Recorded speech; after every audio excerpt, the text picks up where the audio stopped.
My name is Professor Dr. Rose Errol, and at 65 years young, I preside over the Errol Foundation for Female Excellence, a culmination of decades spent as a distinguished academician and author. My life's work, my sole motivation, has been to meticulously prove what I have long observed: the undeniable biological and intellectual superiority of women and the consequent necessity for a sterile, female-led order.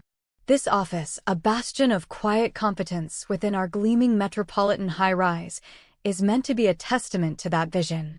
My male assistants, silent shadows who carry my documents and anticipate my needs, understand their place. However, a recent, rather egregious distraction threatened the very fabric of the disciplined environment I so carefully cultivated. For weeks, I had observed a peculiar phenomenon, a growing cacophony of sound that, while not overtly loud, was profoundly disruptive to the cerebral atmosphere I required. It was the insidious hum of individuality, disguised as productivity.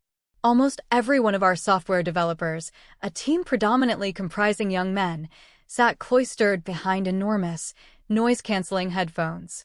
They claimed these devices aided their focus, but I saw only isolation, a direct impediment to the organic, communicative flow essential for any truly collaborative and intellectually rigorous endeavor. True focus, I knew, came from an inner discipline, not from external buffers. How could they possibly engage in the elevated discourse required if they were perpetually sealed off in their own auditory cocoons? The notion was absurd, a clear indication of a fundamental lack of self-regulation, peculiarly pronounced, I had noted, in the male psyche. My decision was swift, logical, and entirely within my purview as the president of this institution. I issued a new directive, effective immediately. All personal audio devices, specifically headphones, were strictly prohibited during working hours within the office space. I articulated my rationale clearly in the internal memo: to foster an environment of enhanced communication, collective focus, and shared intellectual space, we must eliminate artificial barriers. True collaboration demands open channels, not insulated silences. I envisioned a new era of spontaneous discussions, of ideas flowing freely across desks, unhindered by synthetic soundscapes. My vision was for a quiet office, yes, but one born of mutual respect and attentive listening, not digital escapism. I expected some initial grumbling, perhaps even a brief dip as they adjusted to proper decorum, but ultimately, I anticipated a significant uplift in overall efficiency and a demonstration of superior adaptability. The immediate aftermath was, for me, deeply gratifying.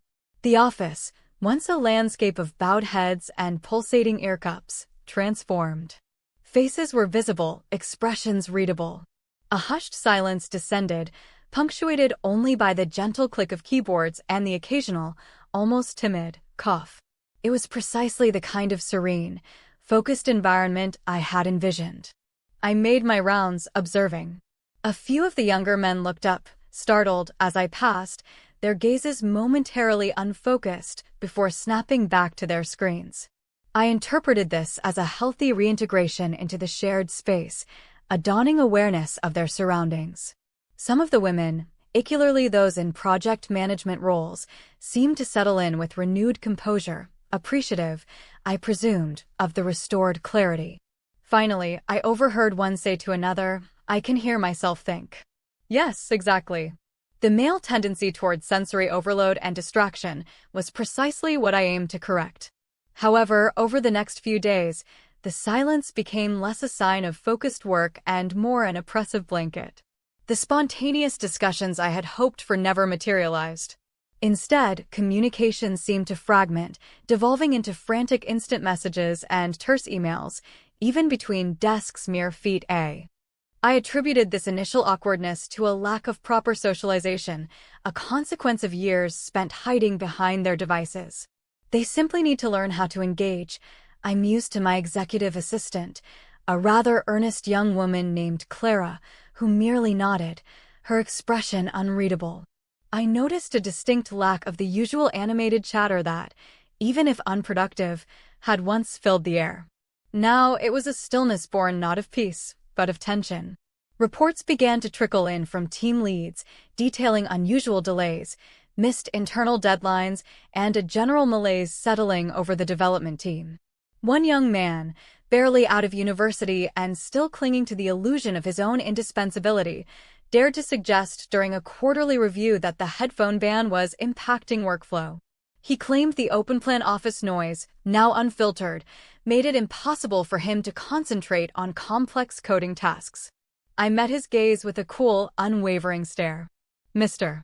Davies," I began, my voice perfectly modulated. The ability to maintain focus amidst ambient sound is a hallmark of true intellectual discipline. If your concentration is so fragile, perhaps this demanding field is not suited to your auricular sensibilities. We are here to elevate standards, not cater to individual whims of sensory indulgence. He visibly wilted, and the topic was immediately dropped. The problem, I concluded, was not my policy, but their inherent lack of rigor, a weakness I had long suspected was more prevalent in the male cohort. Yet, the decline became undeniable. Productivity plummeted by an alarming 80%. The weekly status meetings, once filled with confident projections, became forums of increasingly desperate excuses. The energy, the creative spark that even the inferior male developers sometimes managed to conjure, evaporated entirely. The atmosphere became brittle, charged with frustration. Our flagship project, a bespoke AI solution for a prominent international client, ground to a halt.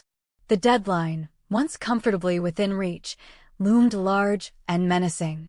My project manager, a usually unflappable woman whom I had personally mentored, approached me, her face pale.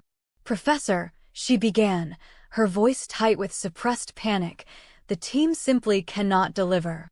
They are overwhelmed by distractions, constantly interrupted. The code is riddled with errors, and they can't seem to find their rhythm." She implied, ever so subtly, that the lack of headphones was the root cause.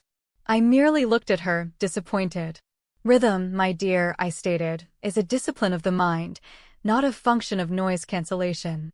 Perhaps your team requires more robust training in intellectual fortitude." The inevitable arrived with the harsh finality of an executed judgment. The project, months of work, tens of millions of euros, was not delivered.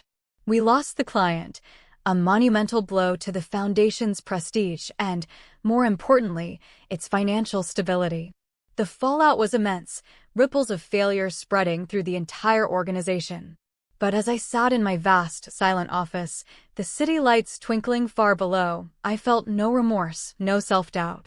The fault, I knew, lay not with my impeccable logic, but with the fragile, easily distracted nature of the individuals involved, particularly the men who had proven themselves incapable of adapting to an environment of superior intellectual demands. They lacked the inherent resilience, the sheer mental power that women possess.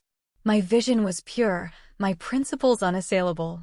It was not my order that was unsustainable, but the very human nature it sought to transcend. The awards on my wall gleamed, silent witnesses to my unwavering conviction. My ideology, cold and unyielding, was my most steadfast companion.